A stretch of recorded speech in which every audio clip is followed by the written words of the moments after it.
to join. All right, chapter 16, section 6, the bridge to the real world. Not quite 12:30, so I'll wait another few seconds until my phone changes. You'll have to let me know too if my audio sounds off. I might have somebody else take over.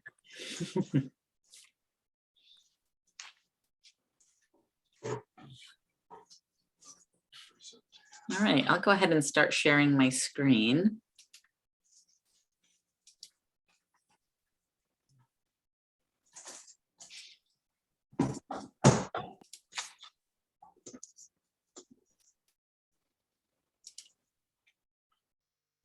All right, let me go ahead and start reading and then we can discuss. Chapter 16, section 6, the bridge to the real world. The search for the special relationship is the sign that you equate yourself with the ego and not with God. For the special relationship has value only to the ego. To the ego, unless a relationship has special value, it has no meaning, for it perceives all love as special. Yet this cannot be natural, for it is unlike the relationship of God and his Son, and all relationships that are unlike this one must be unnatural. For God created love as he would have it be and gave it as it is. Love has no meaning except as its creator defined it by his will. It is impossible to define it otherwise and understand it. Love is freedom. To look for it by placing yourself in bondage is to separate yourself from it. For the love of God no longer seek for union in separation, nor for freedom in bondage. As you release, so will you be released. Forget this not, or love will be unable to find you and comfort you. There is a way in which the Holy Spirit asks your help, if you would have his. The holy instant is his most helpful aid in protecting you from the attraction of guilt, the real lure in the special relationship. You do not recognize this as its real appeal, for the ego has taught you that freedom lies in it. Yet, the closer you look at the special relationship, the more apparent it becomes that it must foster guilt and therefore must imprison. The special relationship is totally meaningless without a body.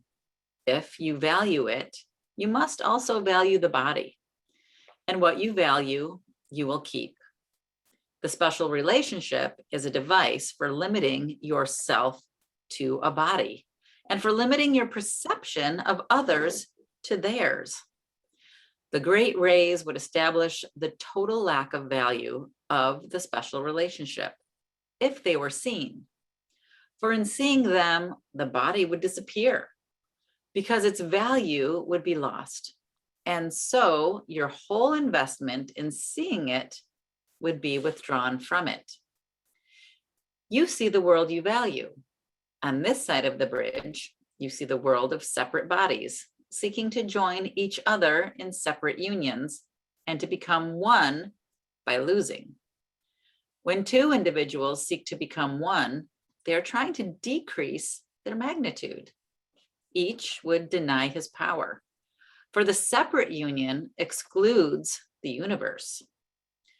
Far more is left outside than would be taken in, for God is left without and nothing taken in. If one such union were made in perfect faith, the universe would enter into it. Yet the special relationship the ego seeks does not include even one whole individual. The ego wants but part of him and sees only this part and nothing else. Across the bridge, it is so different. For a time, the body is still seen, but not exclusively as it is seen here. The little spark that holds the great rays within it is also visible, and this spark cannot be limited long to littleness. Once you have crossed the bridge, the value of the body is so diminished in your sight that you will see no need at all to magnify it. For you will realize that the only value the body has is to enable you to bring your brothers to the bridge with you and to be released there together. The bridge itself is nothing more than a transition in the perspective of reality. On this side, everything you see is grossly distorted and completely out of perspective.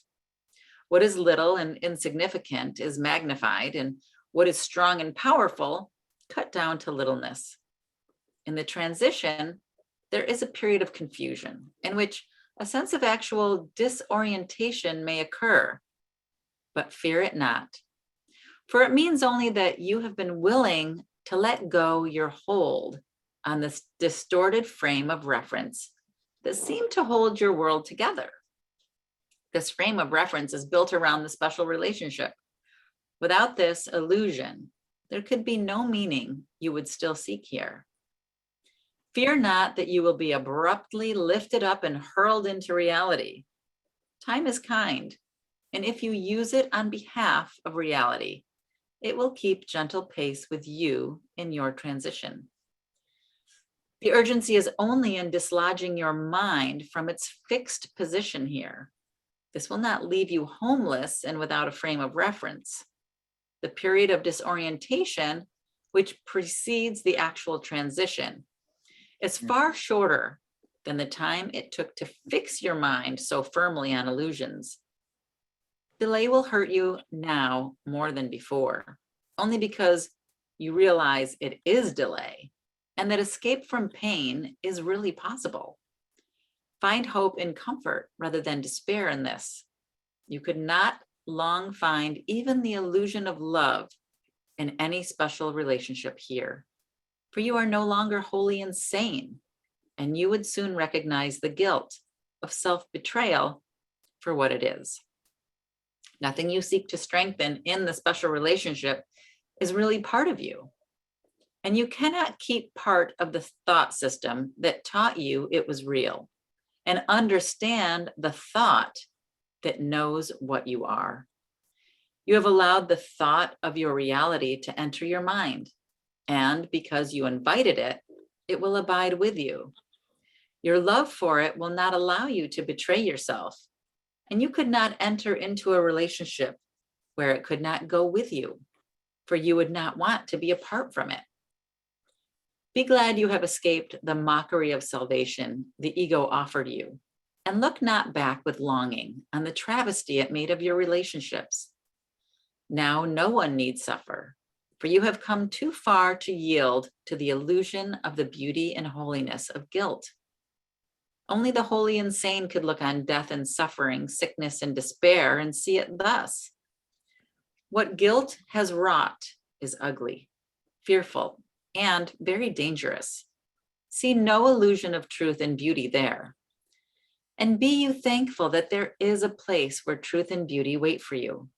Go on to meet them gladly, and learn how much awaits you for the simple willingness to give up nothing, because it is nothing. The new perspective you will gain from crossing over will be the understanding of where heaven is. From this side, it seems to be outside and across the bridge. Yet, as you cross to join it, it will join with you and become one with you. And you will think in glad astonishment that for all this, you gave up nothing. The joy of heaven, which has no limit, is increased with each light that returns to take its rightful place within it. Wait no longer for the love of God and you.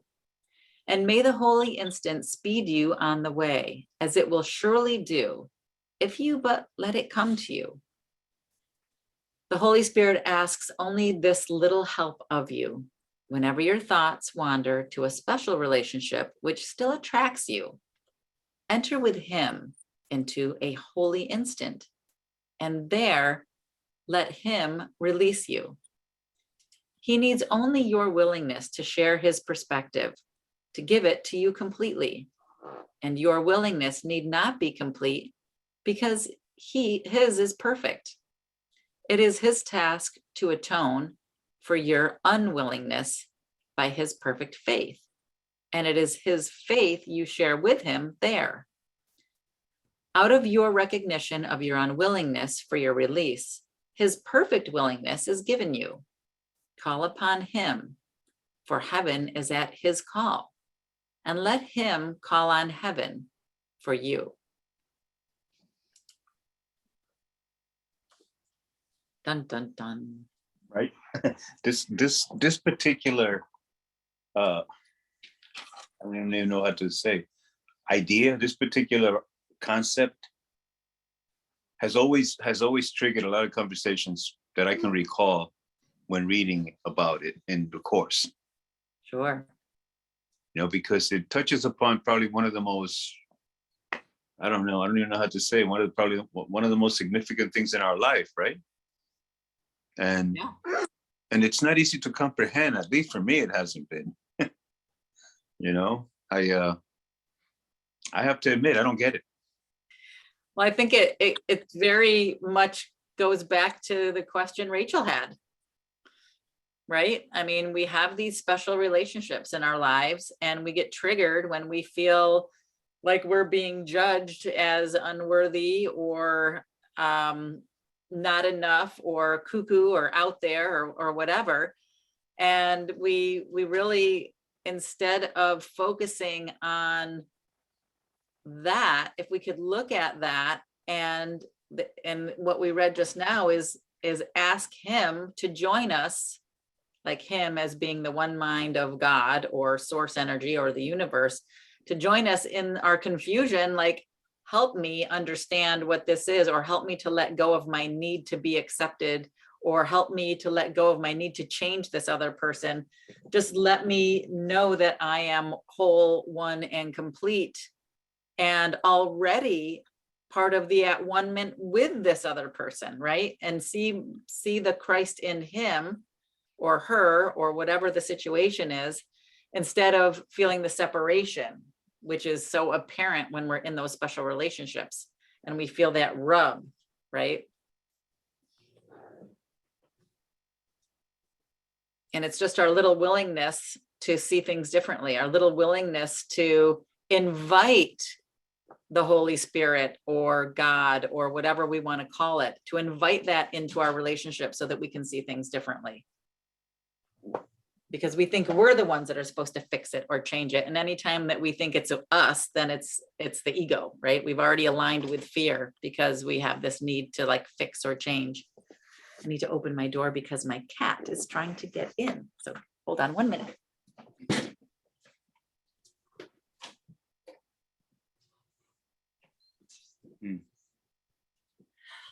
Sorry about that.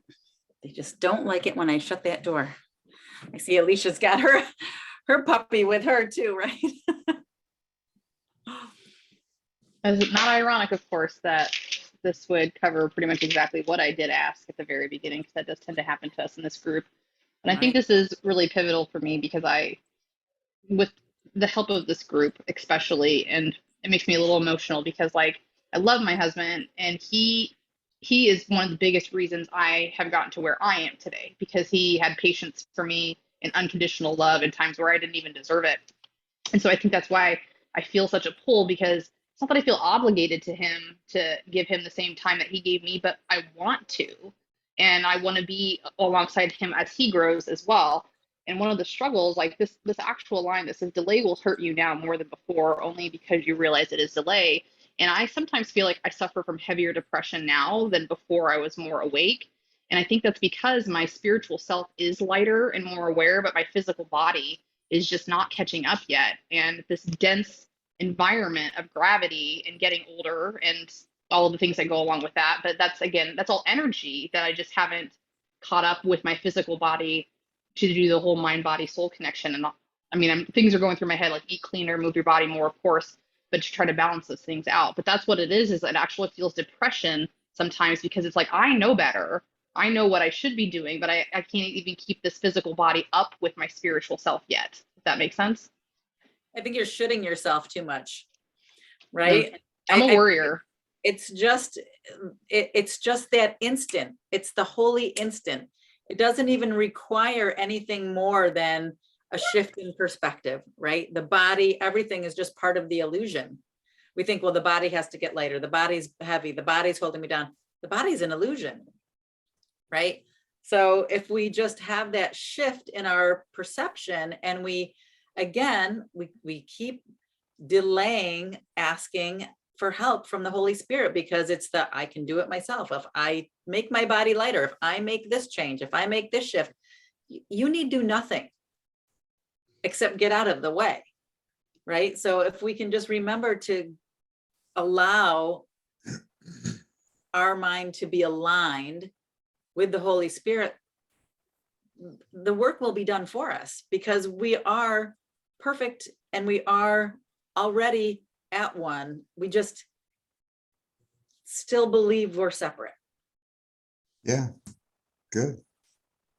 Yeah, the body is actually just, it's the ego body bond, if you want to call it that, it's like we were so powerful when we left God that we were able to create these bodies. I've been told that by various people who, have been with the Course a long time.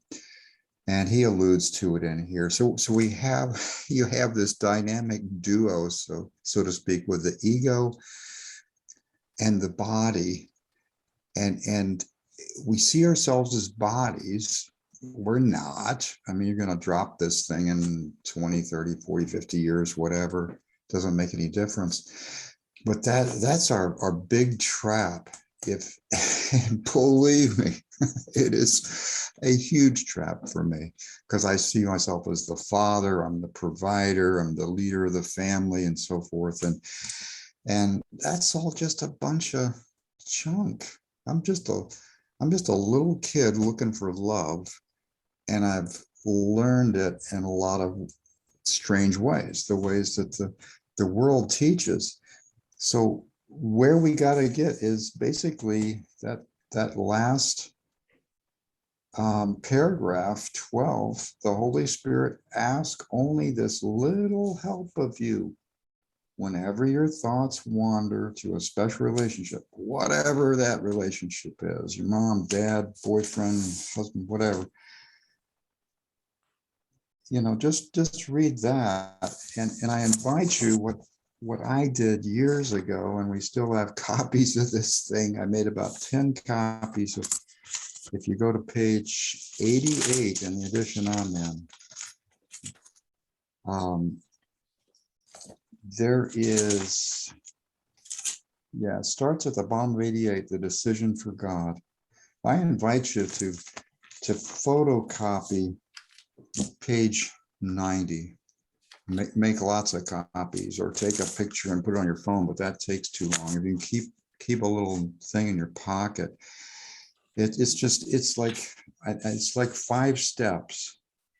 At the bottom of 90, it says, I must have decided wrongly because I'm not at peace. So the first thing is to see that we're not at peace, and then follow through. And I don't want to monopolize this. No, go ahead and read it. I think this is awesome. Go ahead, Tim. I like it. Well, it always comes back to this thing. It always comes back to the separation. So if we, first off, we have to see that we're miserable, and it could be minor misery or major. It could be, some devastating thing that we've judged as this, there couldn't be any worse.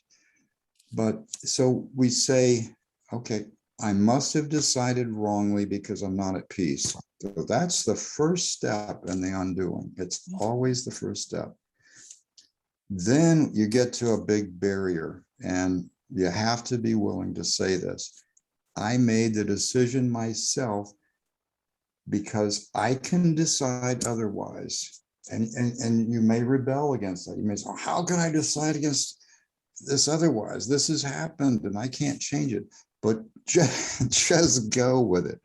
You are the decision maker. That's the only power we have. Okay, now I'm going to get to step 3.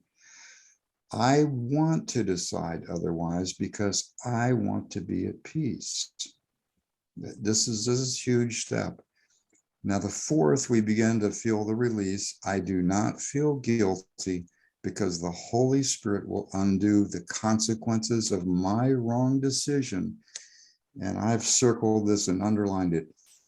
If it has to be this, if I will let him. And then the fifth one is the turning of the battleship, as I call it, or the aircraft carrier, whatever. I choose to let him, and I put a little HS for Holy Spirit under that, by allowing him to decide for God for me. So that again, that's the Holy Spirit, and he's always there. He never goes to sleep. He never says, okay, I'm taking a break. You're on your ego own right now. And, you know, it always comes back to this for me. So yeah, I kept the stack of these things in one little place where we always know where to go get our copy if we've lost it. That's great, Jim. But I just love remember that. to use it. Yep. Anyway, it's all there, that one Good little place. reminder.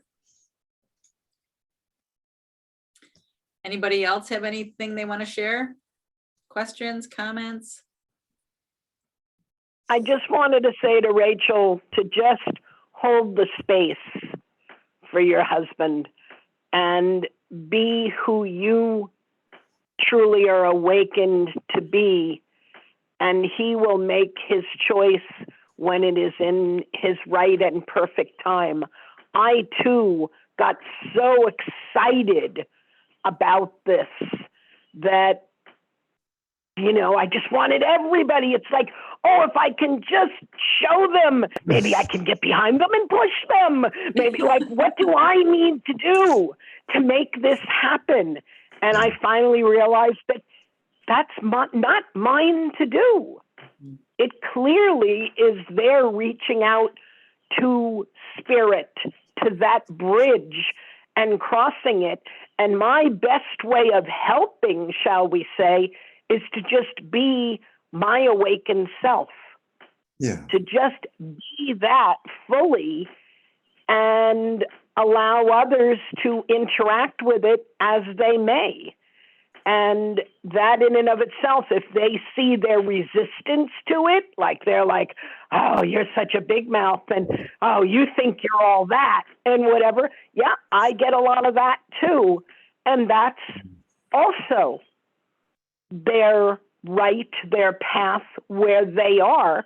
When they eventually see that as resistance, then they will awaken to it. For now, that's not, but it's not mine to take on that stuff of theirs either. It's Right. just to be part of, as I said in an earlier group, we are individuations, not individuals. We are part of a whole. And when you get that you are part of a whole, each part contributing to the beauty, to the wonderment, to the awesomeness, to the fulfillment of that whole, that's your destiny. And nothing else that we think of on this earth plane as individuals matters. We are a wonderful part of a whole. And that change in perspective and that trust in God are two huge steps. So I have shared that depression cycle with you, Rachel, and all that, and I can just tell you it'll be as short-lived as you're ready to have it be, because Spirit will take you to the other side of that. Thank you, Mary. I have had a similar experience within the past week, where sometimes it's hard studying what we study and having a different frame of reference than another individual that perhaps, thinks differently about things. And one of the things that I've struggled with and have really had to kind of bring it down a notch is I have a hard time sometimes between drawing the line between being a teacher and offering what I perceive to be helpful and trying to change that person.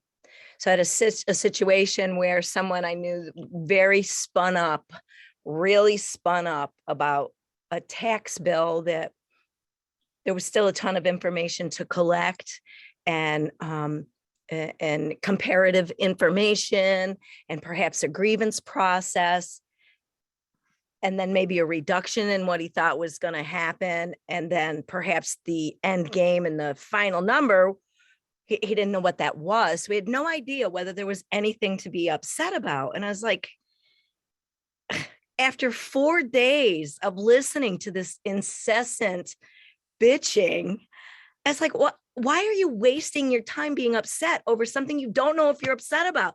Well, then I crossed the line and I was annoying, and et cetera, et cetera. So I am one of those ones that I think kind of quick on my feet. And because I've been doing this for a while, and I've found that I'm much happier when I don't jump to any conclusions, and I take a step back and assess whether or not do I really have anything to be upset about right now. And the answer consistently is, well, no. And so just to try to share that, you have to meet, again, I guess it comes back to meeting people where they are.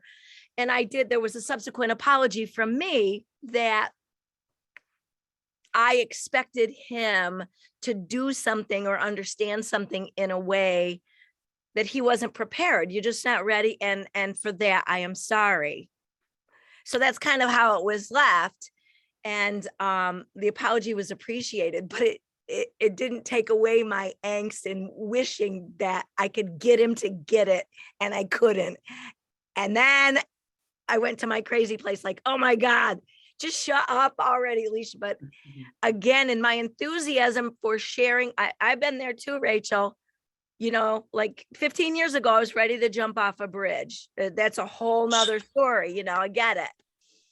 And in the learning process and finding a much more significant place of peace. And if I do go off to my crazy place, I reel myself right back in relatively quickly. So in my enthusiasm to share how helpful this has been for me and the wonderful people I've met through the process, I have to really, as I said, tone it down a notch and recognize that not everybody's ready to hear it. Damn it. Well, and not everyone's ready to hear it, but there isn't anyone. Right? There's only you. So it's all for you. So all of the people in our lives that we've populated from our belief in the separation are just mirrors showing us what we need to learn in order to accept the at-one-ment.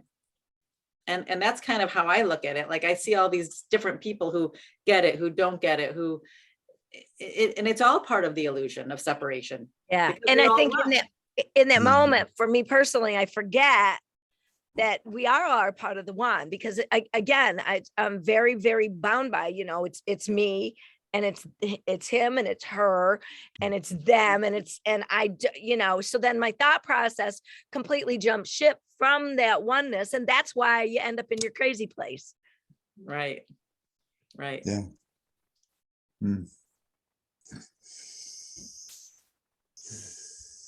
So interesting. Yeah. Well, in that very first sentence in this reading reminds me a lot of, like, I've come across a lot of people, both men and women, in the spiritual quest that we're on, and that I hear this a lot, that they're looking, they haven't been able to find that partner, they haven't been able to.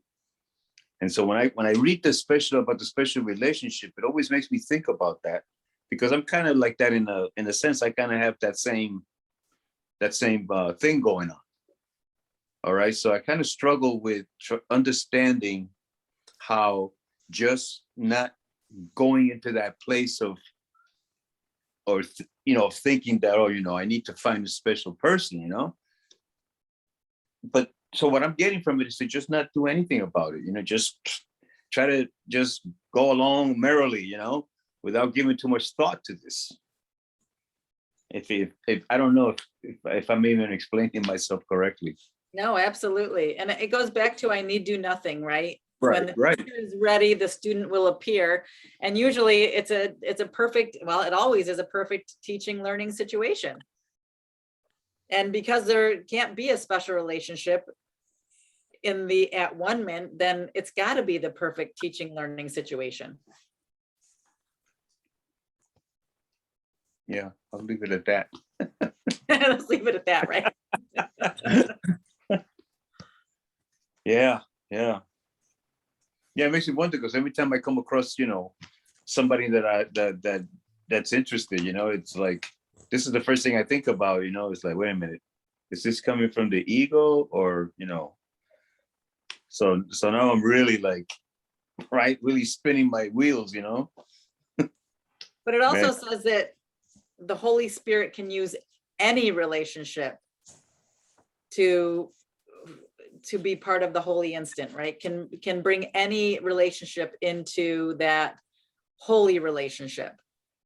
If you allow it, right? If you allow it, if you're open to it, if you invite him in. And that's where it goes back to, don't, instead of separating yourself, well, I think this way and he or she thinks that way, just allow that Holy Spirit to come in and be the bridge so that you can see that Christ in the other person.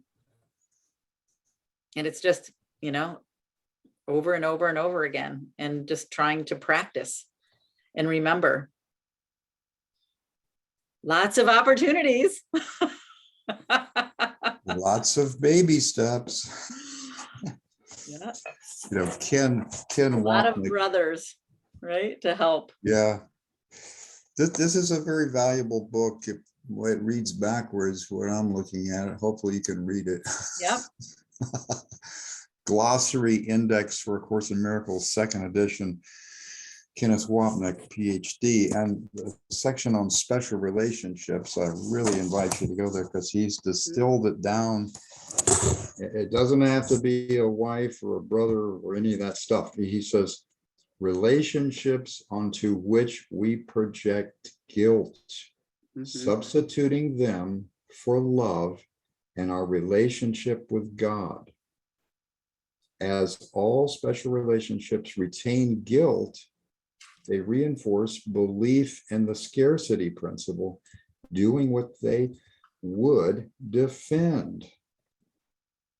All relationships in this world began as special, since they began with the perception of separation, which must then be corrected by the Holy Spirit through forgiveness. And it goes on and on. That's about halfway through.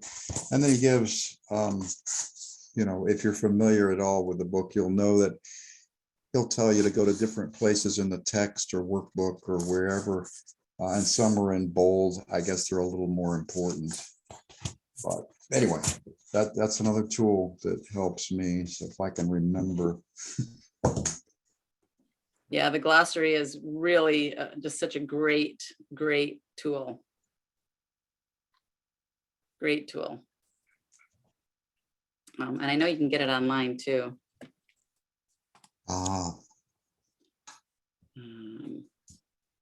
Let's see. I think that original glossary that we copied, passed around at class here in Binghamton was, I think that was directly from the Foundation for Inner Peace, wasn't it? Yeah, that's right. I'm on that right now, trying to find it. Okay. I didn't know that was there. Yeah. Yes. Let's see.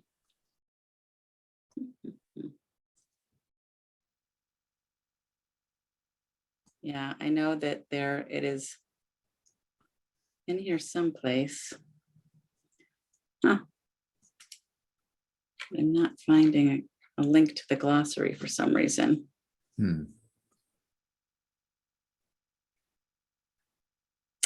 Well, if I find it while we are reading, I will add it to the chat, or I'll send it out. You know what I'll do? I'll send it out in the next email. Oh, good. That'll be helpful. Yeah. Good. All right. Any other comments about what we just read? Or are we ready to continue?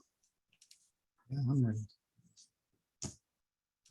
All right, let's keep going. Share my screen. All right.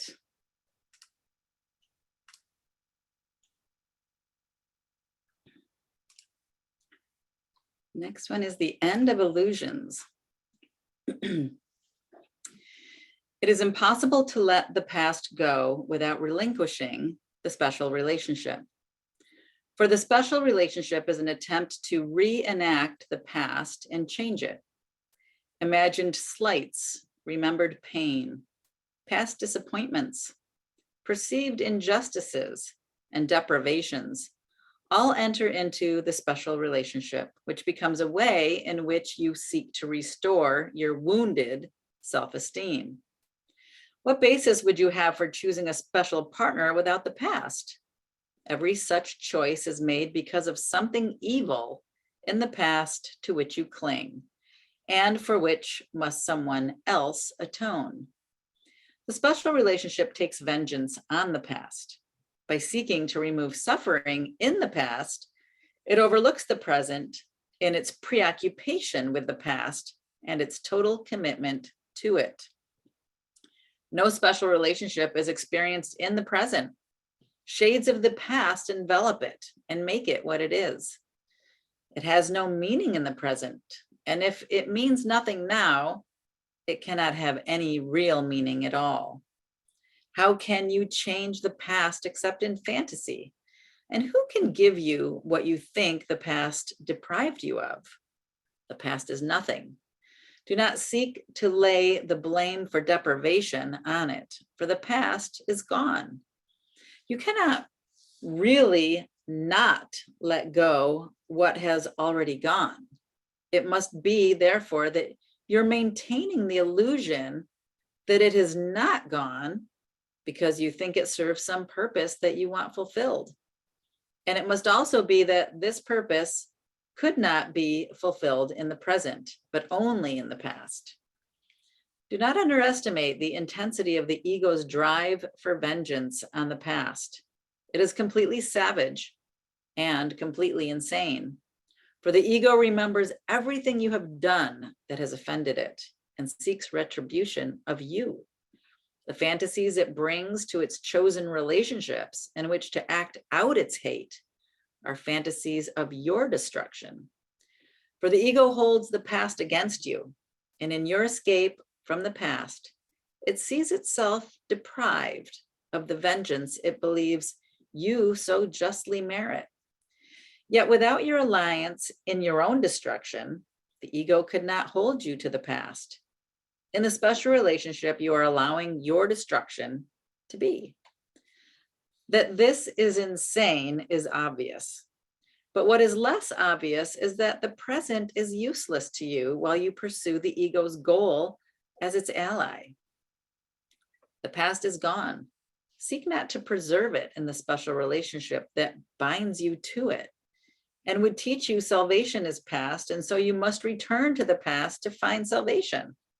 There's no fantasy that does not contain the dream of retribution for the past. Would you act out the dream or let it go? In the special relationship, it does not seem to be an acting out of vengeance that you seek.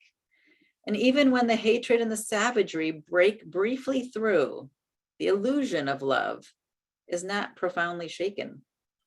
Yet the one thing the ego never allows to reach awareness is that the special relationship is the acting out of vengeance on yourself. Yet what else could it be? In seeking the special relationship, you look not for glory in yourself. You have denied that it is there, and the relationship becomes your substitute for it. And vengeance becomes your substitute for at-one-ment. And the escape from vengeance becomes your loss. Against the ego's insane notion of salvation, the Holy Spirit gently lays the holy instant. We say before that the Holy Spirit must teach through comparisons and uses opposites to point to truth. The holy instant is the opposite of the ego's fixed belief in salvation through vengeance for the past. In the holy instant, it is understood that the past is gone. And with its passing, the drive for vengeance has been uprooted and has disappeared. The stillness and the peace of now enfold you in perfect gentleness. Everything is gone except the truth. For a time, you may attempt to bring illusions into the holy instant to hinder your full awareness of the complete difference in all respects between your experience of truth and illusion. Yet you will not attempt this long. In the holy instant, the power of the Holy Spirit will prevail because you joined him. The illusions you bring with you will weaken the experience of him for a while and will prevent you from keeping the experience in your mind. Yet the holy instant is eternal, and your illusions of time will not prevent the timeless from being what it is, nor you from experiencing it as it is. What God has given you is truly given and will be truly received. For God's gifts have no reality apart from your receiving them. Your receiving completes his giving.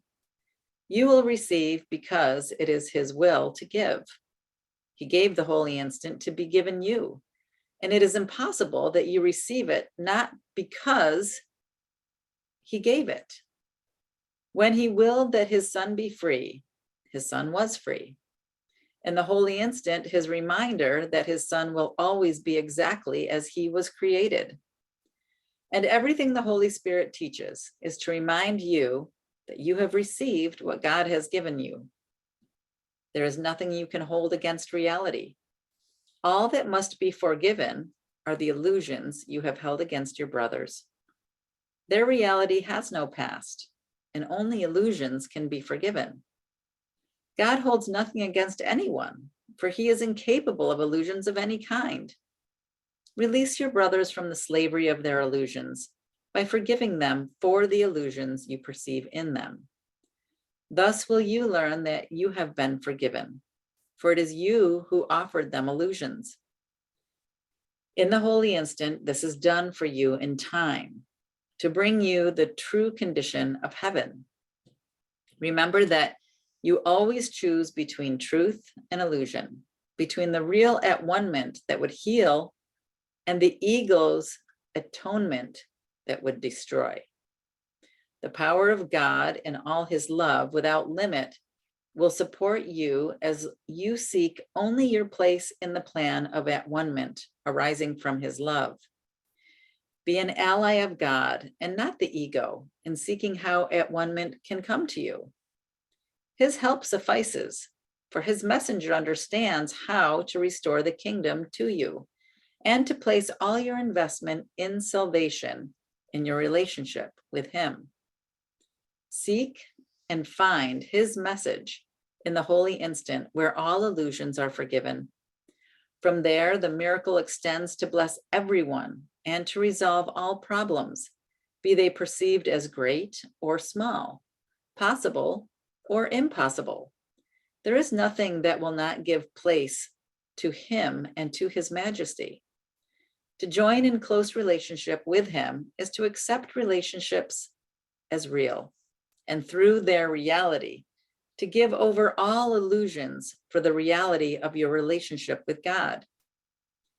Praise be to your relationship with him and to no other. The truth lies there and nowhere else. You choose this or nothing. Forgive us our illusions, Father, and help us to accept our true relationship with you, in which there are no illusions, and where none can ever enter. Our holiness is yours. What can there be in us that needs forgiveness when yours is perfect? The sleep of forgetfulness is only the unwillingness to remember your forgiveness and your love.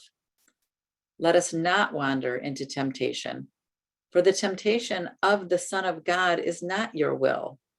And let us receive only what you have given and accept but this into the minds which you created, and which you love. Amen.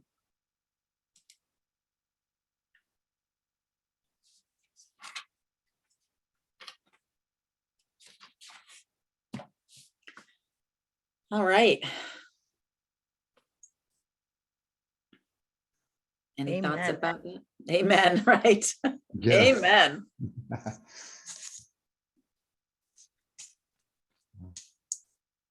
Easier said than done, but if we don't practice it, it'll never be done, right? And if we don't start practicing it every day with our special relationships, we'll never invite the Holy Spirit to enter. Yeah. Just one little step at a time. The little willingness, right? I mean, what could it hurt? What could it hurt? Simple idea, but not always easy, right? Not always easy, right? Right. Because we're so used to doing everything ourself, our ego self, right? This is a new way of thinking. It's a new way of acting. It's a new way of being in the world. And that's why I think the lessons are so important, because in doing the lessons, you will bring the Holy Spirit into your life, because it says to, right? It says to do it this way on this day, which is why I always say, are you doing the lessons? Even if you've done them hundreds of times, it's in practicing them, in doing them, that real change happens.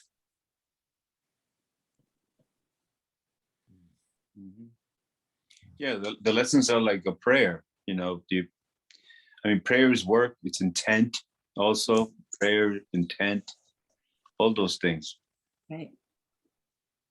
It's your intention of how you're going to be in that moment. I thought it was interesting too, that it was talking about the Holy Spirit is only in this moment now, and in your special relationships are all concerned about the past, right?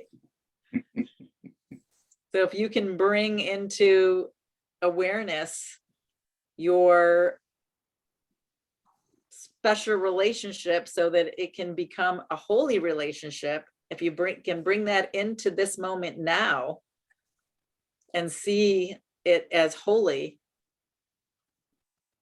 that's the only way to undo and let go of the past. Yeah, I think it also said that it keeps us in suffering. Right. It's the whole Yep. concept of bringing baggage from one relationship to another, because, and again, I didn't fully understand that whole thing about vengeance for your past, but now that makes it make more sense, that you're literally trying to change something that's Trying to fix it. done. You're trying to first fix of all, it. a loser, yeah, and secondarily, but we pick it up and we bring it with us. I think everybody at one time or another has probably done that. I know I'm guilty. Sure. So We do it all the time, you mean? okay, you're right. Yeah. And there's that word, I'm guilty, right? And that's what the ego wants you to feel. And that's what exactly. And as soon as it came off of my tongue, that's what I was thinking. Wait a minute, that's exactly the ego. Yeah. That The ego that's wants exactly you to what the feel ego guilty. wants. Mhm. Mhm. Yeah, it's Oh. like we have this ego club, like here's the members of my ego club. These are the people that agree with me. And those other ones that don't agree, well, they're So what's the whatever. acronym? The acronym for ego? Edging God out. Yeah. Oh, that's right. Edging God out. Yeah. Yeah. So it's this wonderful chain reaction too. We start to feel guilty, and then it's like, either you become defensive of that, like, what am I feeling guilty for? It was that person that caused me to feel guilty, and on and on. And then we spin the story, and then we have to act in defense of that story so that we can feel better about something that's already done. When you kind of realize that, it's like, and if you're thinking about us as a whole and not all separate things, like, what's the point of Right. attacking another individuation of this whole holy essence of all, like, you know, and Yeah. then it starts to become amusing. And when it becomes amusing and you laugh, Yeah. you automatically let go of that which you were going about a second ago. And so it's True. this transformation that you allow to happen, and the energy just goes, "Ee." Yeah. Good. Yes. There's an episode of Star Wars where Yoda starts off explaining the dark side, and he starts, I think it's either suffering or guilt, one leads to the other, and then that one leads to fear, and fear leads to hate, and hate leads to the dark side. And I might have them in the wrong order because I can never remember them exactly. But the first time I ever heard that from Yoda, I was like, whoa, that was pretty intense, deep, you know? Because he's talking about Darth Vader turning and becoming evil. I don't know if you guys have watched the Star Wars movies. They're really great. But Yoda mentions this thing. And I think one of them is vengeance also. All those concepts that they talk about in here, he talks about them, how it is that it can lead us there because we're not living in the present moment. Basically, it's what it is. Mm-hmm. Wow. Yeah. And all of those things are illusion, by the way. It's all in the head. It's all in thought. You know, it's in the past. I think Carol Go ahead. No, I was just going to say, I think Carol Golombesky said at one time that like help or something like that is the sunny side of control.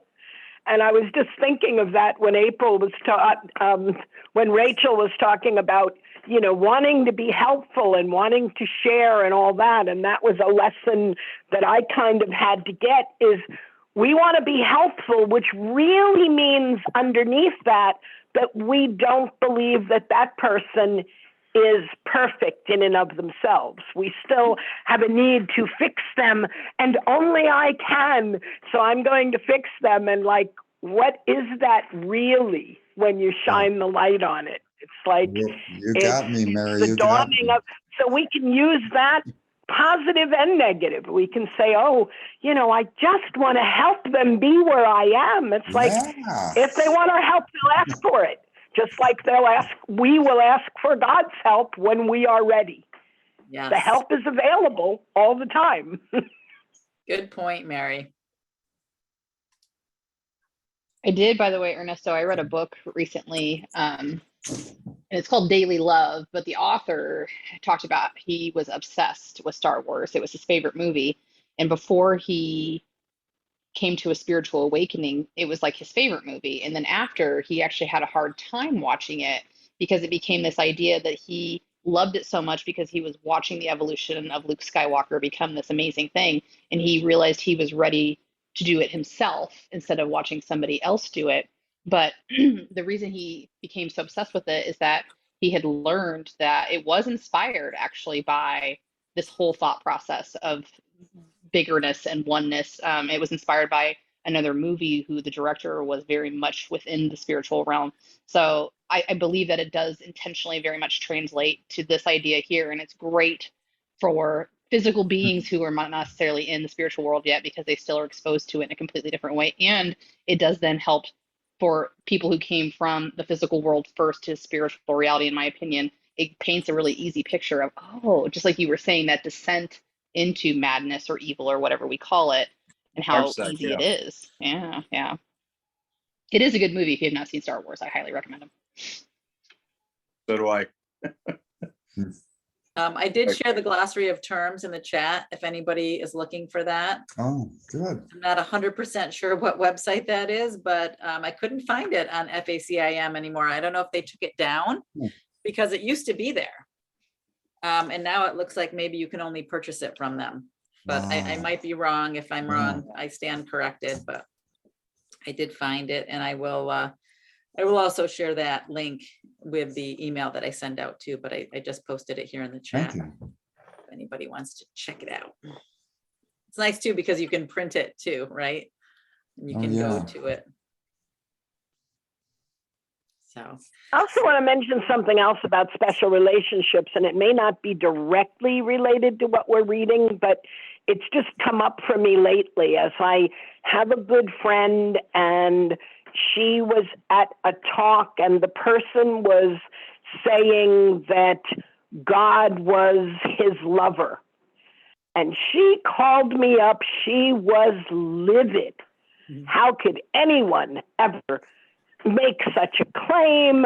And da-da-da. She went off like, we will never host this person again, and that's so blasphemous, and etc. And I started thinking about it, and the first thing that came to me is that, you know, she's still thinking that God is the Father. the And God so, is of course, outside how of can her. you have, you know, but you have that incestual thought. Then if God is my father, he can't be my lover. That's gross. That's, Yeah. you know, and so just missing the point of that unconditional love, of that bond that is within and, you know, all around us when we join in that way. And I didn't want to tell her that I also went through that experience in the joining. I feel like I've moved beyond that now to where we really are one. But envisioning God as my lover was part of my process as well, to be joined in such a fashion, which was the only thing that my dualistic mind could conceive at that point and bring back to conversation. Because the next step of truly being joined, of being in that whole, is pretty much beyond words, because it's nothing that we experience here. So all of the dynamic of being your child, that people become your child because you are able to then forgive them where they're at, because they're of a child mind, and so on and so forth, as we change the way we think of things and try to put them into something that's tangible that we know of to speak about. It kind of changes everything. But if you're so hooked on things that you may even be unconscious to, then your resistance is like so high. And as we become more spiritual, we tend to look at that resistance then and go, what's that about for me? And then you can examine it and heal it, and then it's released. Yeah, so that was part of your transition, right? And even thinking about people as children, because they know not what they do, is also a form of judgment, that we would have to think that they should be forgiven when there's in truth nothing to forgive, right? Exactly. But it could be part of that transition that we go through as we're crossing the bridge, or as we're even getting to the bridge. Yeah. Well, I mean, I don't think she realized that. I think that nuns have first dibs on them.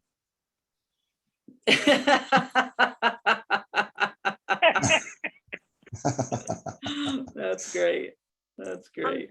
Does anybody else ever have the experience after a really good talk that we have, that, like, I guess it comes back to guilt. Like, I literally sometimes close my computer and I could kick myself in the pants. Like, why in the hell didn't you think of that on your own? Like, you know, this stuff. And then again, it comes back to kind of beating yourself up. And God, I'd like to get past that. And I you're past it if you are aware of it, but somewhere in the shuffle, I lose the awareness of what I know and believe to be true. And then I say, what the hell is wrong with me? Well, there's nothing wrong with you. But then I come back to, well, then why didn't you think of that all on your own? Does anybody else struggle with that sometimes after we have these really great talks? You know, I went But through you that. did think of, Go ahead, Mary. no, go ahead, Terry. I was just gonna say, I know I've gone through those experiences, and I used to call it the dunking pool, and I think I've even shared that with you, right? Like, I get to this place where I'm like, I'm on a roll and I'm aligned with the Holy Spirit, and I'm like in that place of love, and I feel amazing, and I can feel like this vibration of like this higher vibration, and I'm like, everything's like just, all my relationships are humming along, and then all of a sudden Yes. it's like, And then boom, bam. right, falling into this dunking pool. And I used to think, well, maybe it's because as I'm going back into the muck, right, that I'm able to relate to my brothers again, right, and then bring them out again with me. I used to think, well, maybe I'm doing it because that's how I'm connecting with more people, because like we said before, you know, when you're in this place of high vibration, everything's love, a lot of people can't relate, right? They're like, okay, she's like way too happy. Yeah. She is not my Yeah. people. I cannot Yeah. deal with that, right? So I used to call it the dunking pool. I don't know what the reason was for it. I mean, I don't really label it anymore. I just, when I'm in that place of thinking, even thinking that why didn't I think that way? I know I've already aligned with the ego. I know that's the ego Yeah. talking. It's not love talking. It's the ego trying to make me feel guilty. So I've already aligned with fear. So then I just stop, right? It goes back to that thing that Tim shared with me. If I'm not feeling peace, if I'm beating myself up because I didn't have that thought when I should have, if I'm shooting myself, I've already disengaged from love. I've already aligned with fear. So Yes. then you just stop and invite the Holy Spirit back. Stop. It's just like, stop, invite, stop, invite, stop, invite. Anytime you feel that guilt, fear, anytime you're not wholly joyous, right? You've aligned with the ego. Yeah. Yeah. So two things. You volunteered to be in the dunking pool. So enjoy it. The dunk is kind of a wake-up call, if you will. It's also fun, and it serves a purpose. So enjoy the purpose of it. And again, when you make just that little shift to look at life in that way, it takes on all new meaning. But secondly, if you have heard basically a thought that could have been yours and actually was yours because you heard it and recognized it in another who is a reflection of you, with all the other noise going on, you picked that out and it resonated with you, it's because it really was your thought to begin with. So you did think of it. Someone else just said it. I love that, Mary. I love Yeah, that. Thanks, That's Mary. awesome. Great You know, perspective. Yeah. that particular thought that Mary had just put out there is one that when I have done these exercises of silence, not saying anything, and I have a question or I have a thought to say, somebody else will say it. That happens as well. And if somebody else says it, because believe it or not, you put it out there and you just got it back. Yeah. So you don't have to say Yeah. anything. So Ernesto, I thought for sure you were going to say that particular thought that Mary just had, that was mine. That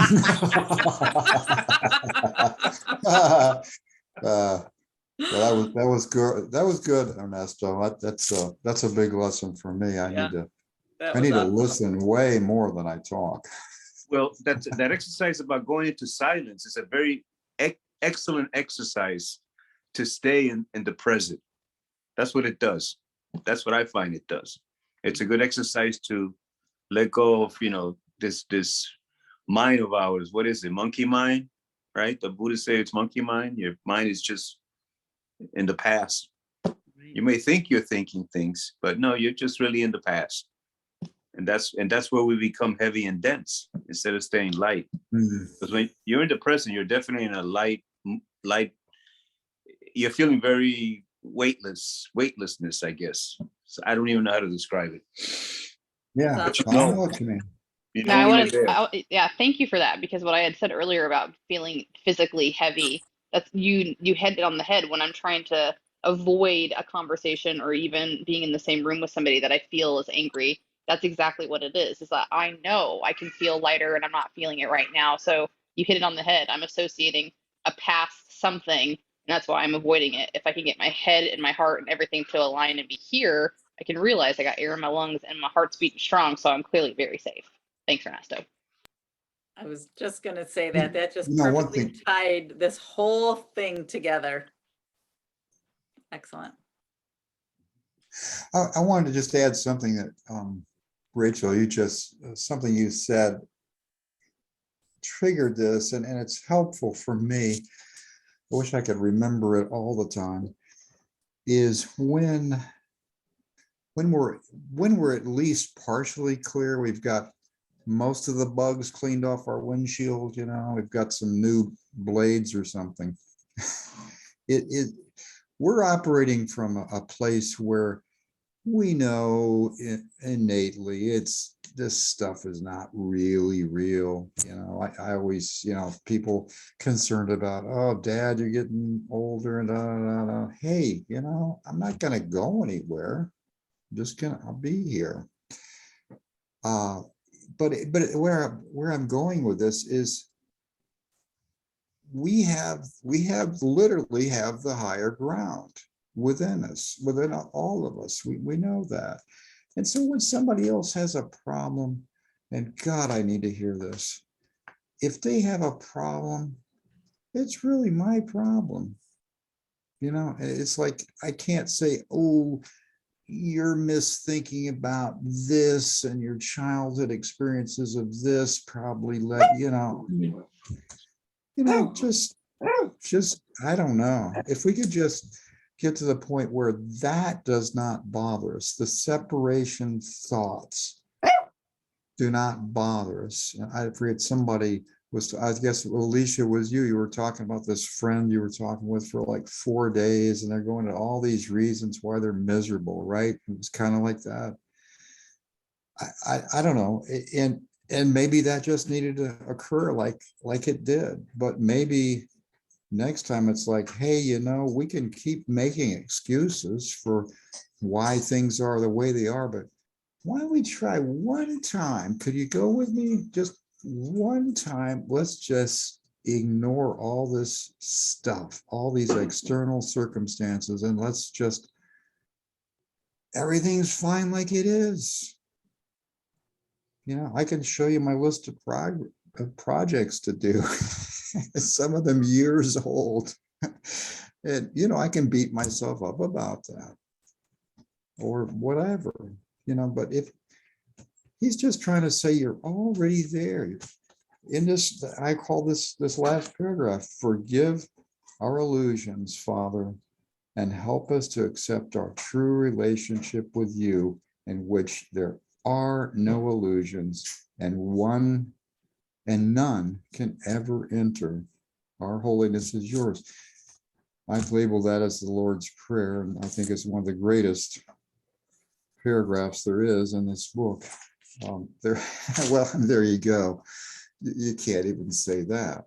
We're putting one above the other again. It has nothing to do about hierarchy or order or differences. It has all about, we're all one being.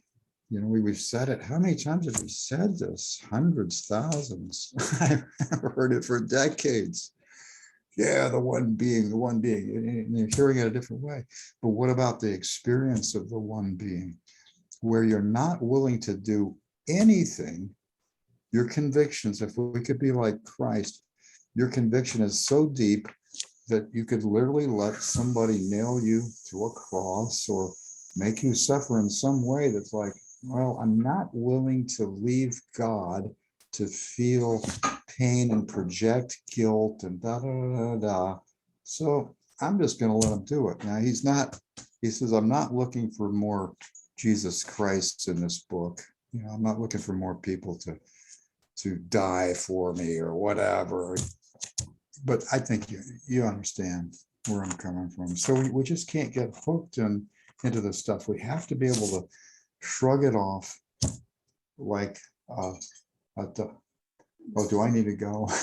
Yeah. My wife's reminding me of a physical relationship I've got with a doctor here, and Okay. not very long, about 20 minutes. Well, Thank thanks you. for sharing. That was a good share. Thank you, everyone, for sharing. I think that we had a lot to discuss, and we're already 10 minutes over. So I will Wow. go ahead and close here. But thank you, everyone, for all of your input, and I will see you all next week. All right. I'll see you the week Yeah. after next. Oh. I'm traveling next Monday, so I'll see you then. All right, Alicia. All right, Okay. take thanks care. for letting Thank us you, Always. know. everybody. Bye. Bye. Bye, everyone. Bye-bye. Bye, everybody. Love you.